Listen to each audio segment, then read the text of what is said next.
Allahu Allahu Allahu Allah Allahu Allahu Allahu Allah Allahumma salli ala sayyidina Muhammadin wa ala ali sayyidina Muhammadin kama sallaita ala Ibrahim wa ala ali Ibrahim innaka Hamidum Majid. Allahumma barik ala Muhammadin wa ala ali Muhammadin kama barakta ala Ibrahim wa ala ali Ibrahim innaka Hamidum Majid. Assalamu alaikum warahmatullahi wabarakatuh. Alhamdulillah Rabbil Alamin. Wassalatu wassalamu ala rasulihi khatamin nabiyyin wa ala alihi tayyibin wa ashabihi tahirin wal mu'minin wal muslimin kullihim ajma'in. Amma ba'd. Faqad qala Allah ta'ala fi kalamihi al-qadim wal furqanil majid. أعوذ بالله من الشيطان الرجيم. بسم الله الرحمن الرحيم. إنك لعلى خلق عظيم. قال النبي صلى الله عليه وسلم خالق الناس بأخلاقهم. صدق الله العلي العظيم وصدق رسوله النبي الكريم ونحن على ذلك من الشاهدين والشاكرين والحمد لله رب العالمين. அன்பளித்த பெரியோர்களே, அருமை சகோதரர்களே, புனிதமிக்க ரஜப மாதத்தின் சிறப்பான நாட்களிலே நாம் இருந்து கொண்டிருக்கிறோம். வல்ல ரஹ்மான் இந்த மாதங்களிலே பரக்கத்தை செய்து ரமதானுடைய மாதத்தையும் நமக்கு முழுமையாக வழங்கி ஆரோக்கியத்தையும் தந்து எந்த குறையும் இல்லாமல் இபாதத்துகள் செய்கின்ற சக்திகளையும் தந்து அல்லாஹ் அதை நிரப்பமாக ஆக்கி அருள் புரிவானாக. அன்பிருந்த பெரியோர்களே, ஹதீசுகளை புரட்டுகிற போது நபிகள் நாயகம் ஸல்லல்லாஹு அலைஹி வஸல்லம் அவர்கள் ஒரு அழகான செய்தி ஒன்றை சொல்கிறார்கள். அல்லாஹ் ஈமானை படைத்தான். நாம் கொண்டிருக்கிற ஈமான் இருக்கிறதே, அது ஒரு தனி படைப்பு. அல்லாஹ் ஈமானை தனியாக படைத்தான். அல்லாஹ் குஃப்ரையும் தனியாக படைத்தான். எப்படி மனிதன் ஒரு தனி படைப்போ அதே போன்று ஈமான் என்பதும் ஒரு தனி படைப்பு, குஃப்ரு என்பதும் ஒரு தனி படைப்பு. அல்லாஹ் ஈமானை படைத்தான். உடனே அந்த ஈமான் சொன்னது, யா அல்லாஹ், எனக்கு உரமூட்டு, என்னை இன்னும் சக்தியுள்ளதாக ஆக்கு, என்னை கொஞ்சம் அழகுபடுத்து என்று ஈமான் கேட்டது. மனிதன் ஒரு வாகனத்தை வாங்குகிறான் என்றால் கம்பெனியிலிருந்து தரப்படுகின்ற வாகனம் மொட்டை முழுக்காக வந்துவிடும்.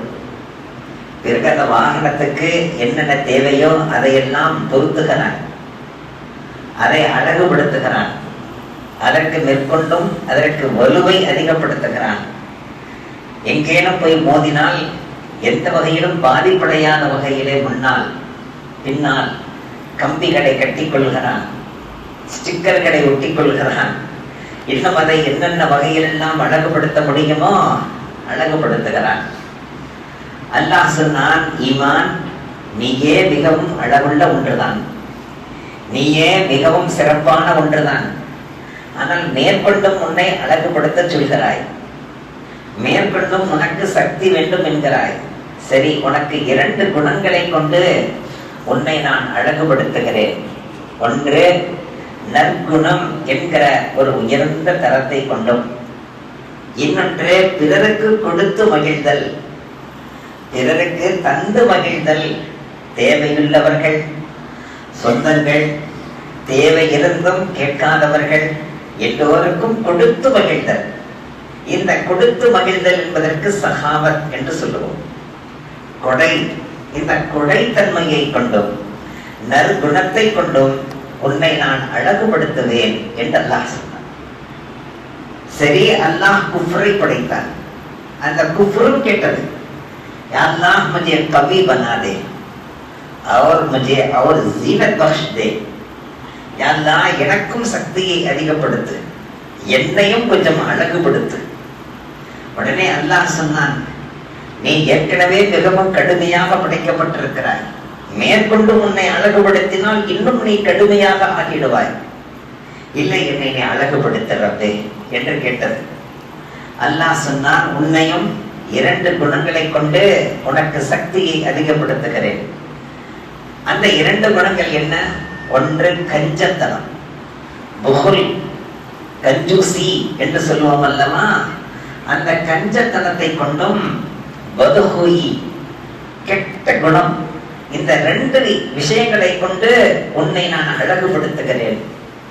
அப்படி என்றால் இந்த 2ம் நரக குணம் என்பதை நாம் தெரிய வேண்டும். எது?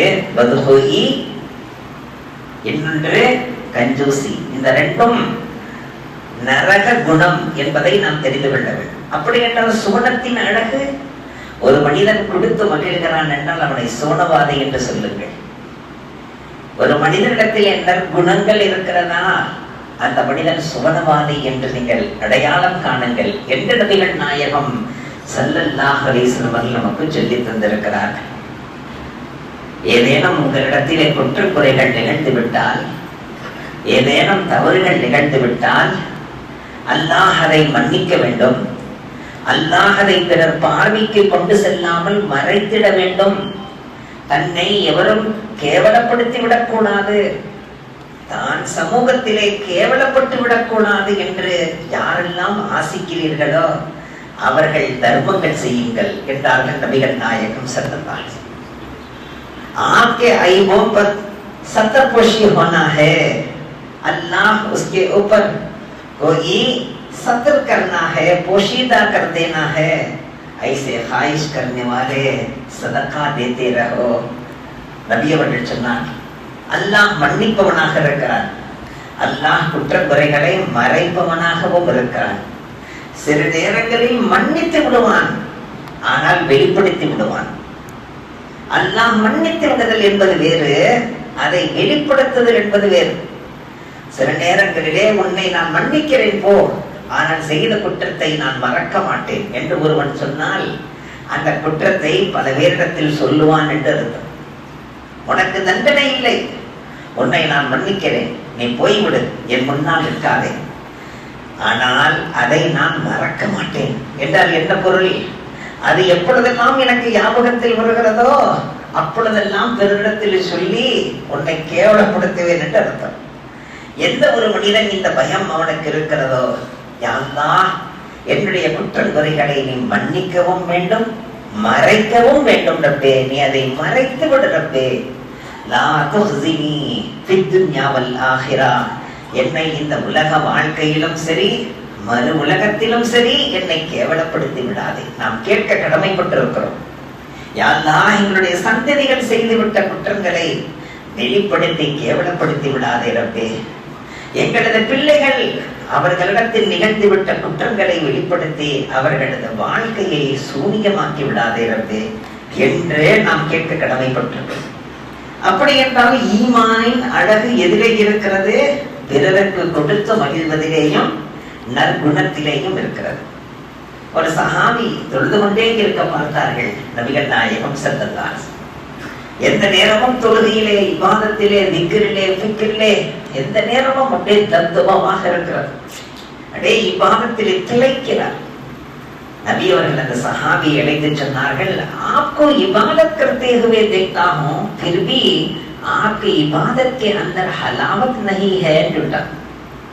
நீங்க எந்த நேரமும் தொழுகிற நிலையில நான் பார்க்கிறேன், நல்ல தொழுகையாளியா தான் தெரியுறீங்க, ஆனா நீங்க தொழுகிற தொழுகையில டேஸ்ட் இருக்கிற மாதிரி தெரியலையே. எங்க அவருக்கு டேஸ்ட் இருக்கிறதா இல்லையா என்பதை நபி அவர்கள் அறிகிறார்கள் என்றால் எதை வைத்து அறிந்தார்கள்? உடனே அந்த சஹாபி சொன்னார், சஹீ போல்தே ஹே யா ரசூலல்லாஹ், தாங்கள் உண்மை சொல்லிவிட்டீர்கள், நான் தொழுகின்றேனே தவிர அந்த தொழுகையில டேஸ்டே இல்லை யா ரசூலல்லாஹ். நான் இபாதத்துகள் செய்கிறேனே தவிர அந்த இபாதத்திலே டேஸ்டே இல்லை யா ரசூலல்லாஹ். அப்படி என்றால் டேஸ்டே இல்லாமல் தொழுது கொண்டிருக்கிறார், அதுவே மிகப்பெரிய விஷயம். டேஸ்ட் என்று கிடைத்தால் என்ன ஆகும்? தானவி ரஹ்மத்துல்லாஹி இடத்திலே ஒரு கடிதம் வந்தது. मैंने नमाज पढ़ता हूँ टेस्ट नहीं, मैंने जिक्र करता हूँ उसमें कोई हलावत नहीं, मैं क्या करूं கேட்டா ஹஜ்ரத் அவர்கள் சொன்னாங்க, தொழுகையில டேஸ்ட்னு இல்லாம போய் கூட நீங்க தொழுகிட்டு இருக்கிறீங்க. தொழுகையில உங்க திக்ர்ல டேஸ்ட் உங்களுக்கு கிடைக்கல, இருந்தும் கூட நீங்க திக்ர் செஞ்சுட்டு இருக்கிறீங்க. அல்லாஹ்வுக்கு நன்றி செலுத்துங்க. டேஸ்ட் மட்டும் நீங்க உணர்ந்துட்டீங்கன்னா பிறகு நீங்க தொழுகிற தொழுகையெல்லாம் டேஸ்டுக்காக ஆயிடும், அல்லாஹ்வுக்காக ஆகாம போயிடும். नमाज के अंदर हलावत रखा है अल्लाह, जिक्र के अंदर अल्लाह हलावत रखा है, टेस्ट இருக்குது. ஆனா அந்த டேஸ்ட டக்குன்னு நம்ம உணர முடியல. அந்த படித்தரத்தை கடப்பதற்கு மிக தூரம் இருக்கிறது சஃபர். ஆனால் அப்படி மட்டும் அந்த டேஸ்டை தெரிய ஆரம்பித்து விட்டால் பிறகு मैं नमाज पढ़ता हूँ टेस्ट के लिए तकबीर कटवर, मैं जिक्र करता हूँ उसमें मेरी दिल लगती है, எனக்கு என்னவோ அதுல கிடைக்குது அதனால தொழுகிறேன்னு வந்துடும். எதற்காக என்று வராது, என் ரப்புக்காக நான் தொழுகின்றேன், என் ரப்புக்காக நான் சஜ்தா செய்கிறேன், என் ரப்புக்காக இந்த எண்ணம் இல்லாமல் போய்விடும். எனவே அதுவும் கூட அல்லாஹ்வின் அருள் தான், நன்றி செலுத்துங்கள் என்று பதில் எழுதினார்களாம் தானவி ரஹ்மத்துல்லாஹி. அப்படி என்றால் அந்த சஹாபி கேட்கிறார், யார சொல்லலாம், நீங்க சொல்றது உண்மையா இருக்குது 100%, நான் தொழுகிறேன் ஆனா ஹலாவத் இல்ல, டேஸ்ட் எனக்கு கிடைக்கல இன்னும், அப்படி இந்த டேஸ்ட் கிடைக்கிறதுக்கு நான் என்ன செய்யணும்னு கேட்கிறார். உடனே நபி அவர்கள் சொன்னாங்க, आपके पास इंकिसारी नहीं है, आपके अंदर तवाज़ु नहीं है, आपके अंदर फख्र है, तकब्बुर है, उसको ज़ाहिर कर दो, अल्लाह हलावत दे देगा. और आपके अंदर नेक खूबी நற்குணங்கள் வர வேண்டும். உங்களிடத்திலே பெருமை கொஞ்சம் இருக்கிறது, உங்களிடத்திலே பணிவு இல்லாமல் இருக்கிறது. பணிவு வந்து விட்டால், நற்குணம் வந்து விட்டால் பிறகு அவர்கள் தொழுகின்ற தொழுகையிலே அல்லாஹ் டேஸ்டை தந்து விடுவான், அவர்கள் செய்கின்ற திக்ருகளிலே அல்லாஹ் டேஸ்டை தந்து விடுவான் என்று நபிகள் நாயகம் ஸல்லல்லாஹு அலைஹி வஸல்லம் சொன்னார். அப்படி என்றால் நாம் தொழுகின்ற தொழுகை மட்டும் அசல் அல்ல, நாம் செய்கின்ற திக்ருகள் மட்டும் அசல் அல்ல, அந்த தொழுகைக்குள்ளே அவனிடத்தில் இன்கிசாரி தவாசு பணிவு இருக்க வேண்டும். அந்த தொழுகையின் மூலமாக பிறருடைய உணர்வுகளை மதிப்பவனாக அவன் ஆக வேண்டும்.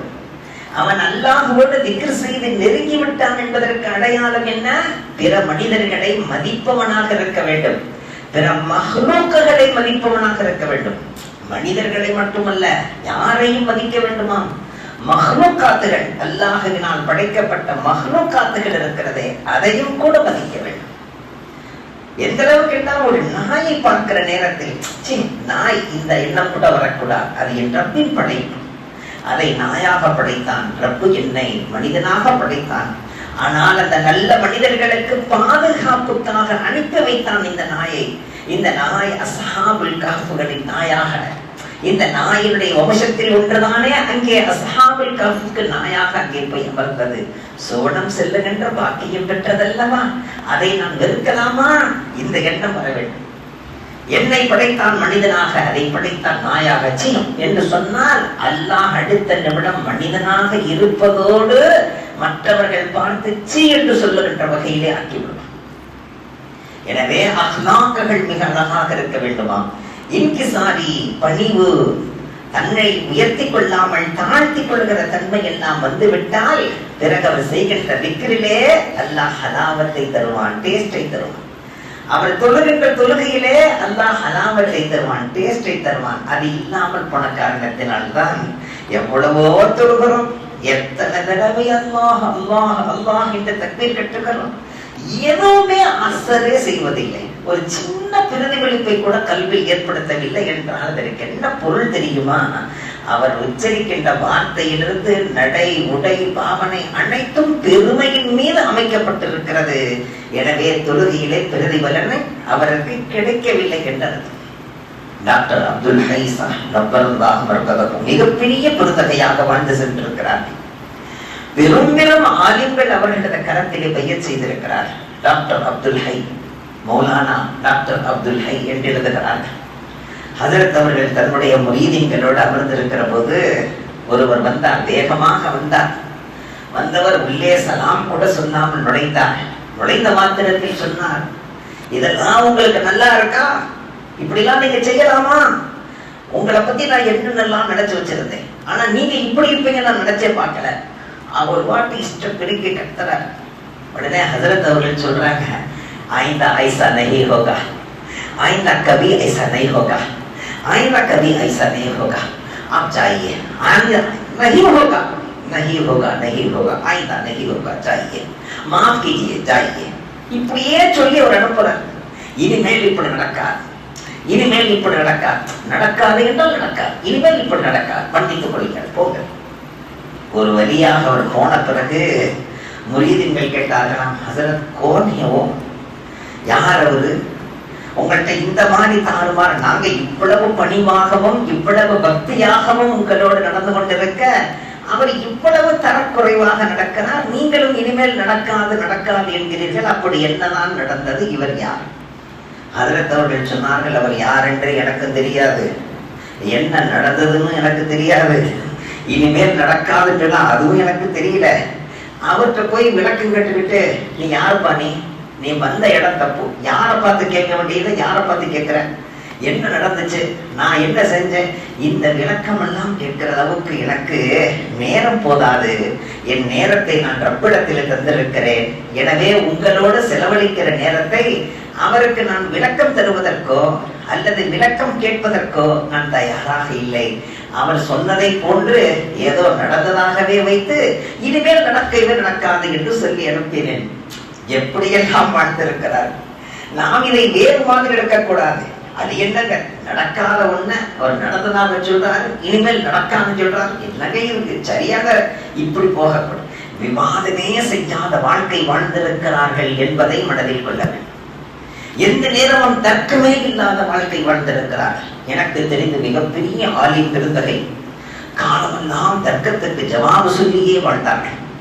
தேவபந்திலும் அப்படி ஒரு பெருந்தகை, நமது நாட்டிலேயும் அப்படி ஒரு பெருந்தகை. அந்த தேவபந்தனுடைய பெருந்தகை தனது கிதாபிலே எழுதுகிறார்கள், पूरी जिंदगी जवाब दे देकर मेरी जिंदगी गुजर गई, लेकिन मेरे दिल को इत्मीनान नहीं मिली, इबादत में इत्मीनान नहीं मिली, मेरे जिक्र फिक्र में इत्मीनान नहीं मिली. எந்த நேரம் பார்த்தாலும் ஜவாபு கொடுத்தே காலம் கழிஞ்சு போச்சு. ருக்குல போனா ஜவாபு, சுஜூதுல போனா ஜவாபு, தக்பீர் கட்டனா ஜவாபு, இப்ப சலாம் கொடுத்தனே அவனுக்கு என்ன ஜவாபு சொல்றது? வந்த என்னென்ன விவாதங்கள் வந்ததோ அந்த விவாதங்களுக்கெல்லாம் ஜவாபு சொல்லியே காலம் கழிஞ்சிருச்சு. என் தொழுகையிலேயோ இபாதத்திலேயோ எதிலேயுமே நான் நிம்மதியை பெறலன்னு நான் தன்னுடைய கிதாபில் எழுதியிருக்கிறார். அதே வார்த்தையை நமது தமிழகத்திலேயும் அந்த பெருந்தகை இடத்திலே நான் கேட்டேன். ஒரு தடவை சொன்னார்கள், என் தந்தையும் பக்கத்தில் இருக்கும் போது சொன்னார்கள், இவனுங்களுக்கெல்லாம் ஜவாபு கொடுத்தே என்னுடைய நேரமெல்லாம் போச்சு. அதைத்தானே நபி அவர்கள் சொன்னார்கள், வேண்டாம் ஜவாபே வேண்டாம் என்றார். அவர்களது எண்ணத்தில் என்ன தோன்றியதோ, அவர்களது உள்ளத்துக்கு எது சரி என்று பட்டதோ அதை செய்கிறார்கள். நாம் சொல்வதை கேட்பதற்கோ தன்னை மாற்றிக்கொள்வதற்கோ தயாராக இல்லை என்கிற போது அவர்களுக்கு நாம் பதில் சொல்லக்கூடாது. அந்த நேரத்தில் நாம் அமைதியை கையாள வேண்டும், அந்த நேரத்தில் அடக்கத்தை கையாள வேண்டும், அந்த நேரத்திலே ஒழுக்கத்தை கையாள வேண்டும், அந்த நேரத்திலே வார்த்தைகளின் நாகரிகத்தை கையாள வேண்டும், அவர்களுக்காக துஆ செய்து முடிக்க வேண்டும். அவ்வளவுதான். எவ்வளவு அழகான செய்தியை நமக்கு சொல்லி தந்திருக்கிறார்கள் பார்த்தீர்களா? ஒரு வண்டியிலிருந்து கீழே இறங்கினால் ஒரு மனிதர் கரும்பு கட்டுகளை தூக்கி கொண்டு வந்தார். இதை நான் பல தடவை சொல்லி இருக்கிறேன், ஆனால் அடிக்கடி சொல்ல வேண்டிய நிகழ்வு பெரியவர்களே. கரும்பு கட்டை தன்னுடைய விவசாயத்திலிருந்து அறுவடை செய்த கரும்பு கட்டுகளை தூக்கி கொண்டு வருகிறார். வந்தவர் அந்த கரும்பு கட்டை கீழே போட்டுவிட்டு, யாராவது இந்த கரும்பு கட்டுகளை தூக்கி கொண்டு வர ஒரு கூலிக்காரன் கிடைப்பாரா என்று பார்க்கிறார். அந்த நேரத்தில் ஒரு சாதாரண தலையில் ஒரு சும்மாடு என்று சொன்னால் மேலே இருக்கிற துண்டை தலையில் கட்டிக்கொள்ளுகின்ற வழக்கம். தலையிலே கட்டிக்கொண்டு சாதாரணமாக ஒருவர் அங்கே வருகிறார். உடனே இங்கே வா, உடனே ஹாசர் பக்கத்தில் வைக்கிறார். இந்த கரும்பு கட்டை தூக்கிட்டு வருவியா? தூக்கிட்டு வர்றாங்க. உடனே கரும்பு கட்டை தலையில வச்சுக்கிட்டார். அவர் முன்னால் போக இவரும் பின்னாலேயே போகிறார். தாருல் உலூம் தேவபந்து மதரசா வந்து விட்டது. உடனே சொன்னான், கீழே போடு, என்றார். உடனே கரும்பு கட்டை கீழே போட்டு விட்டார். ஜாவ் அப்படின்னு உடனே அந்த இடத்தை விட்டு போயிட்டார். பிறகு கொஞ்ச நேரம் கழித்து இந்த கரும்பு கட்டுகளை தூக்கி கொண்டு வந்தவர் மதரசாவுக்குள்ளே வருகிறார். வந்தவர் கேட்டார், மதரசா கே நாசிர் சாப் காசிம் நானத்துவி கஹா ஹை அப்படி கேட்டார்.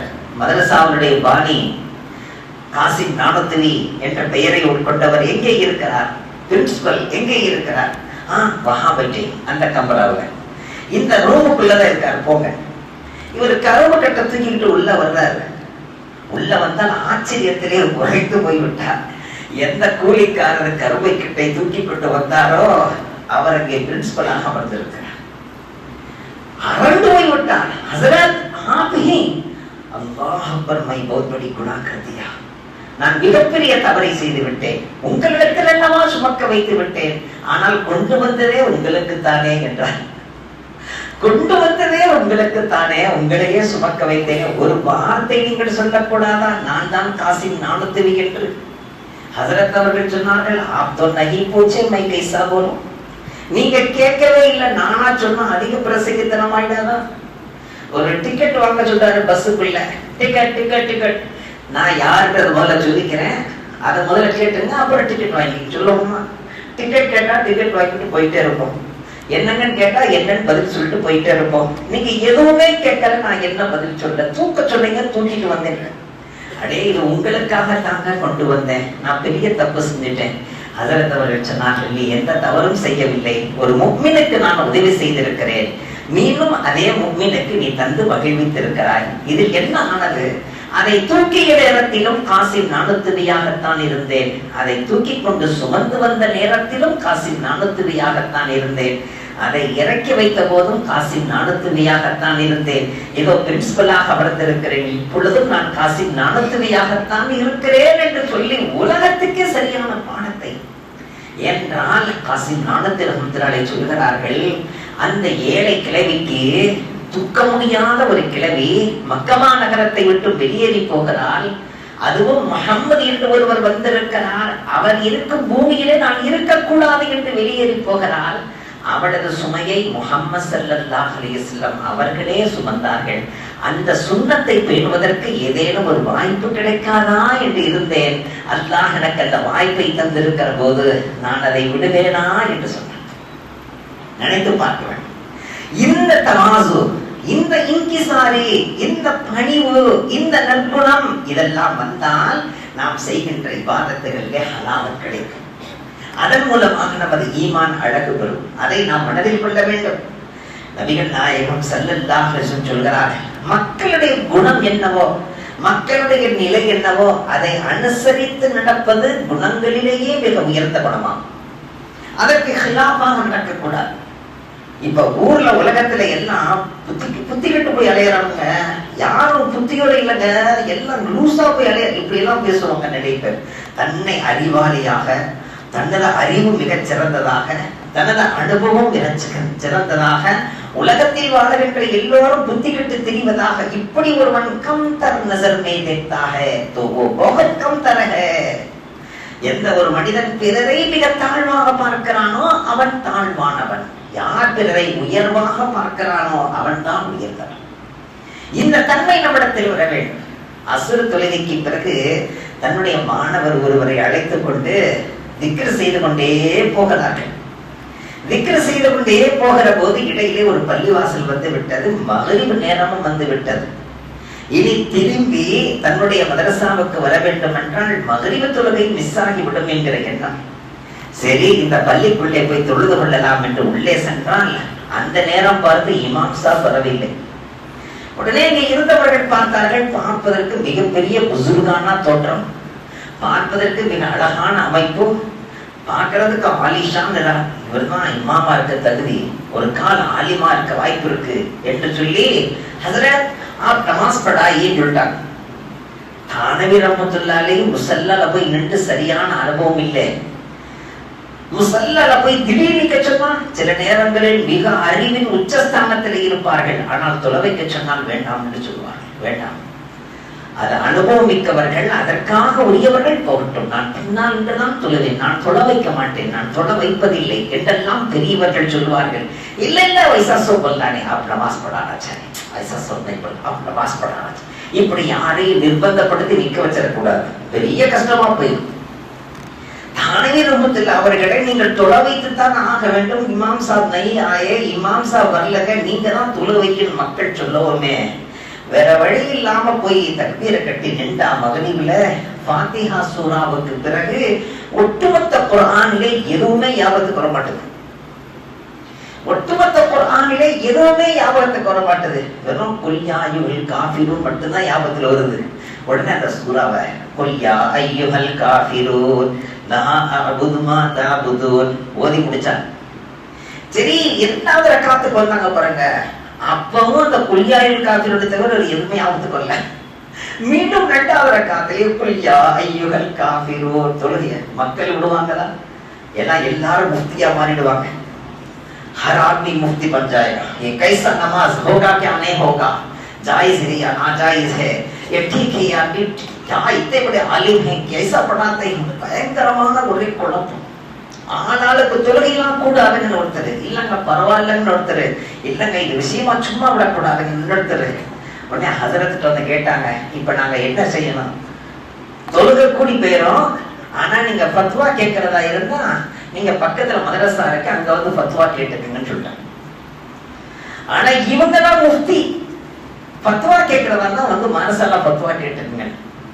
உடனே பக்கத்திலே மதரசாவுக்கு வந்து இந்த மாதிரி ஒருத்தர் வழிபோக்கராக வந்தார், தொலை வைக்க சொன்னால் இப்படி தொலை வைத்து விட்டார், அந்த அவருக்கு பின்னால் நின்று தொழுது கூடுமா கூடாதா சொல்லுங்கள் என்று ஃபத்வா கேட்டு வந்துட்டாங்க. முஃப்தி சாப் கஹா ஹை, ரூமக்குள்ள வந்து அவங்க அலறி அடிச்சிட்டாங்க, யாருக்கு இவர் தானங்க 2 தடவை குல்யாவுக்கு மோதனது. உடனே ஹஸரத் அவர்கள் சொன்னார்கள், உண்மைதான், எனக்கு நீங்க திடீர்னு நிக்க வச்சதுனால எதையுமே எனக்கு தோணல, நான் ஓதிட்டேன். ஆனா தொழுக கூடியதுன்னு எனக்கு தெரியும், சட்டம் அதுதான். ஆனா உங்களை நான் நிர்பந்தித்து சட்டம் இதுதான், தொழுகை கூடிவிடும், நான் தான் முஃப்தி, இந்த மதரசா இருக்கே அதுல நான் தான் பெரிய முஃப்தி, நான் தான் சொல்றேனே கேளுங்க, இப்படி எல்லாம் சொல்லி ஆப்பு தபாமே டால்னே நஹி சாஹா, உங்களை அழுத்தம் கொடுத்து உங்களை அடக்கி வைக்க நான் விரும்பவில்லை. உங்களுக்கென உரிமை இருக்கிறது, அந்த உரிமையை நீங்கள் பயன்படுத்த வேண்டும் என்பதற்காகத்தான் என்னை நான் முஃப்தி என்றே அறிமுகப்படுத்தவில்லை என்றார். இந்த பெருந்தகைகளுடைய வாழ்க்கையெல்லாம் நினைத்து பாருங்கள், ஆச்சரியமாக இருக்கிறது. அவர்களது வாழ்க்கையிலே பெரிய சகாப்தங்களை அவர்கள் படைத்தார்கள் என்றால் காரணமே அவர்களிடத்தில் இருந்த அஹ்லாக் தான். ஹாத்தம் ஹாத்தம் என்கிற பெருந்தகை அவர்கள் மிகப்பெரிய ஆலிமாக இருந்திருக்கிறார்கள். வெறும் ஹாத்தம் என்றுதான் இருந்தது பெயர், பிறகுதான் ஹாத்தம் அசம் என்று வந்தது. முதலில் ஹாத்தம் என்று மட்டும் இருந்தது, பிறகு அசம் என்கிற அந்த வார்த்தையை தன்னோடு சேர்த்துக் கொண்டார்கள். அசம் என்று சொன்னால் செவுத்து ஹாத்தம். முதல்ல வெறும் ஹாத்தம் என்று இருந்தது, பிறகு அசம் என்பதை சேர்த்து செவுத்து ஹாத்தம். நம்ம ஊர்களில் கூட சிலருக்குலாம் அந்த மாதிரி பேர் இருக்கலாம், செவுட்டு என்ற பெயரை சேர்த்து சொல்லுவாங்க. செவுட்டு ஹாத்தம் என்று பெயர் மாறிவிட்டது. என்ன விஷயம் என்று கேட்கப்பட்டது, ஏன் இப்படி நீங்கள் சேர்த்துக் கொண்டீர்கள்? வேறொன்றும் இல்லை, என்னிடத்தில் மார்க்க விளக்கம் கேட்பதற்காக வேண்டி பலரும் வந்து செல்வார்கள். அப்படி ஒரு பெண்மணி மார்க்க விளக்கம் கேட்டு வந்தால் வந்தவளுக்கு இயற்கை உபாதையினால் ஒது முறிந்தது. அந்த ஒது முறிந்ததினுடைய சத்தம் எனக்கு கேட்டிருக்குமோ என்றும் அதை நான் அறிந்து கொண்டேனோ என்றும் அவள் அச்சப்பட்டு வெட்கப்பட்டாள். அவள் வெட்கப்படுவதையும் அச்சப்படுவதையும் நான் உணர்ந்தேன். அது ஒரு மிகப்பெரிய குற்றமாக அவள் நினைப்பாள் அல்லவா? அவளது உள்ளத்துக்கு கஷ்டம் தரக்கூடாது என்பதற்காக என்னை நான் செவிடாக காட்டினேன். வந்தவள் மார்க்க சட்டம் கேட்ட போது என்ன சொன்ன, கொஞ்சம் நல்ல சத்தமா சொல்லு, கேட்க மாட்டேது, இல்ல தெளிவா சொல்லு, அப்புறம் திரும்ப சொல்லு, சரியா கேட்கல, இப்படி 2 தடவை நான் கேட்டு நீவே அல்ஹம்துலில்லாஹ், நமக்கு ஏற்பட்ட உபாதை, நமக்கு ஏற்பட்ட ஒரு முடிவு ஹஸரத் அவர்களது காது வரைக்கும் போகல, செவிடரா இருக்காரு அப்படின்னு போய் ஊர் உலகம் எல்லாம் நான் மறைச்சேன், அவன் போய் பறந்துட்டான், ஊரெல்லாம் பறந்து விட்டாள். ஒரு விஷயத்தை 4 தடவை கேட்கிறாரு ஹஸரத், அதனால காது சரியா கேட்கறதுல உங்களுக்கு தெரியுது என்று எல்லாருக்கும் நடந்த நிகழ்வை அவர் சொல்லவில்லை. அவளது உணர்வை ஹசரத் அவர்கள் மதித்து தன்னோட செவிட்டு ஹாத்தம் என்று மாற்றிக்கொண்டார். சரி, இந்த அளவுக்கு உயர்ந்த பண்பு எப்படி இவர்களுக்கு வந்தது என்று பார்த்தால், நபிகள் நாயகம் ஸல்லல்லாஹு அலைஹி வஸல்லம் அவர்களிடத்திலே பக்குவம் பெற்ற ஹஸரத் உமர் ரலியல்லாஹு தஆலா அவர்கள் அப்படி இருந்தார்கள். அவர்களது சபையிலே எல்லோரும் உட்கார்ந்து பல மஷூராக்கள் செய்து கொண்டிருந்த நேரத்தில் திடீரென அசுத்தமான வாடை வருகிறது. உடனே ஹஸரத் அவர்கள் சொன்னார்கள், நீண்ட நேரம் நாம் அமர்ந்திருக்கிறோம், ஒரே இடத்தில் நீண்ட நேரம் அமர்ந்திருந்தால் கை கால்கள் சோர்வாக இருக்கும். நாம் எழுந்து சென்று மீண்டும் இஸ்திஞ்சா வகைரா முடித்துக் கொண்டு ஒது செய்து விட்டு தரோ தாசா ஆஜாயிங்க, மீண்டும் நாம் புதிய நல்ல உணர்ச்சியோடு புத்துணர்ச்சியோடு வந்து மீண்டும் நாம் மஷூராவை தொடரலாம். நீண்ட நேரம் அமர்ந்து விட்டோம், வாருங்கள் போகலாம் என்று எல்லோரையும் அழைத்து கொண்டு போய் ஒது செய்ய வைத்து மீண்டும் அழைத்து வந்த பெருமை ஹஸரத் உமர் ரலியல்லாஹு அன்ஹு. என்ன செய்யவில்லை, யாருக்கேனும் ஒது முறிந்திருந்தால் ஒது செய்து விட்டு வாருங்கள். புனிதமான மஜ்லிஸில் அமர்ந்திருக்கிறோம், மஜ்லிஸுடைய ஒழுக்கம் கூட தெரியவில்லை, என்ன நடக்கிறது எங்கே அமர்ந்திருக்கிறோம் என்பது கூட தெரியவில்லை. ஒது முறிகிறது என்றால் வெளியே போக வேண்டியது தானே, உள்ளுக்குள் வைத்து ஒதுவை முறிக்கலாமா? இப்படி எல்லாம் பேசினா அதுல ஒருத்தர் எப்படா எந்திரிக்கிறது நினைப்பாரா இல்லையா? எல்லாருக்கும் தெரிஞ்சு போயிருமே நினைப்பாரா இல்லையா? அங்கே ஹஸரத் உமர் ரலியல்லாஹு தஆலா பேணினார்கள், அதை இவர்கள் பேணினார்கள், அதை நாமும் பெற வேண்டும். அப்படி என்றால் இது போன்ற விஷயங்களில் மட்டுமல்ல, எல்லா விஷயங்களிலேயும் பிறருடைய உணர்வுகளை மதித்து நாம் நடப்பவர்களாக ஆகிவிட்டால் அல்லாஹ் நமது தொழுகையிலே நமது இபாதத்திலே அல்லாஹ் டேஸ்டை தந்து விடுவான். அல்லாஹ் அந்த அருள் பாக்கியத்தை நம் அனைவருக்கும் தந்தருள்வானாக. அன்பிருந்த பெரியவர்களே, நமது பள்ளியிலே நீண்ட காலம் முஅத்தினாக பொறுப்பேற்று நமது பள்ளியினுடைய வசூலராகவும் இருந்து, அதே போன்று பக்கத்திலே ஆயிஷா மஸ்ஜிதிலேயும் முஅத்தினாக இருக்கும் பாக்கியம் பெற்று, பெரிய பள்ளியிலே புருஷைபாக்கம் பெரிய பள்ளியிலேயும் முஅத்தினாக இருக்கும் பாக்கியம் பெற்று, தீனுடைய பணிகளிலே தன்னை ஈடுபடுத்திக் கொண்ட ஒரு நல்லதொரு மனிதர் நம்மை விட்டு பிரிந்தார். மர்ஹூம் அல்லாஹ் அவருடைய மன்னரையை நூறினால் நிரப்புவானாக. உமர் பாய் என்று நாங்கள் எல்லாம் சந்தோஷமாக அழைப்பதுண்டு. அவர் இறந்தார், அவருக்கு முன்பாகவே அவரது மனைவியும் இறந்து விட்டார். ஒரு பையன் ஒரு பெண், 2 பேரையும் விட்டு சென்றார். அதிலே அந்த தங்கைக்கு திருமணத்தை ஏற்பாடு செய்துவிட்டு அவருடைய சகோதரர் நமது பள்ளியை நோக்கி வந்திருக்கிறார். அந்த பிள்ளைக்கு திருமணத்தை இந்த மாதம் 26ஆம் தேதி நடைபெறுவதாக முடிவு செய்திருக்கிறார்கள். நம்மால் முடிந்த மட்டிலும் அதிலே பங்கெடுத்துக் கொள்வோம். அல்லாஹ் அதை நமது ஈமானுக்கு சாட்சியாக ஆக்கி அருள்வானாக. அஸ்ஸலாமு அலைக்கும் வரஹ்மத்துல்லாஹி வபரகாத்துஹு.